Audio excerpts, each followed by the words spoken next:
रसूल अकरम सल्लल्लाहु अलैहि वसल्लम ने अपनी दावती जिंदगी को कामयाबी की राह पर लाने के लिए बहुत अजीम इस्तेमाल किया उसका। और जब आप इस्लाम के इख्तिदार में आए तो मुझे वक्त नहीं है जिक्र करने का, क्योंकि ये दावती मजलिस है और दावत की राह में इस खिदमत खल्क का कितना नुमाया रोल है और हमारे समाज से जुड़ने में और समाज के अफराद को दिलों को जीतने में बिला शुबहा हमारी दावत की असास और बुनियाद तौहीद व सुन्नत है। हमारी पहली दावत तौहीद है, हमारी अव्वलीन दावत तौहीद है, हमारा मनहज सलफ है, हमारा मसलक सहाबा है। लेकिन उसके बावजूद इस्लाम की हमागीर तालीम को और इस्लाम के जामे तरीन मिजाज को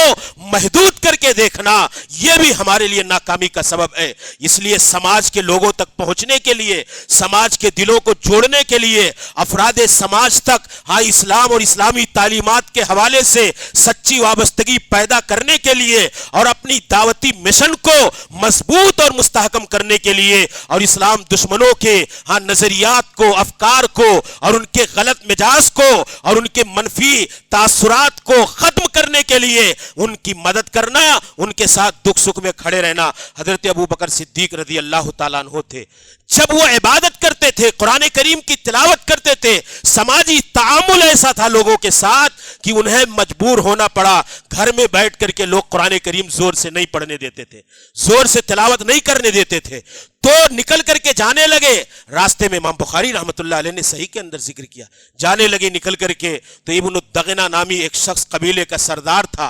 रास्ते में मिल गया, पूछता अबू बकर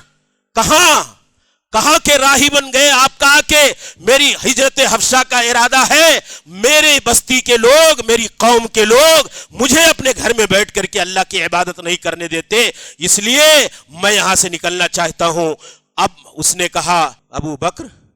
इन्ना मिसलका ला यखरुज वला युखरज। सोसाइटी का इतना हमदर्द आदमी, सोसाइटी का इतना दर्दमंद आदमी, कबीले और बस्ती का इतना फिक्रमंद और लोगों के तई बेहतरीन तामुल और बर्ताव रखने वाला आदमी, तुम्हारा जैसा आदमी ना निकलता है ना निकाला जाता है। तुम तो गरीबों की मदद करते हो, तुम तो मुहताजों का सहारा बनते हो, तुम बेकसों के साथ, मजबूरों लाचारों के साथ खड़े रहते हो। जहां अबू बकर सिद्दीक ने रसूल अकरम सल्लल्लाहु अलैहि वसल्लम की दावत को पहली फुर्सत में कबूल किया, आपके शाना बशाना दावत दीन के मिशन में खड़े रहे, सारी आजमाइशें बर्दाश्त की, वहीं इस चीज से पता चलता है कि समाज में सोशल वर्किंग भी, समाज के लोगों के साथ बेहतरीन तामुल भी आपकी जिंदगी का एक नुमाया किरदार था।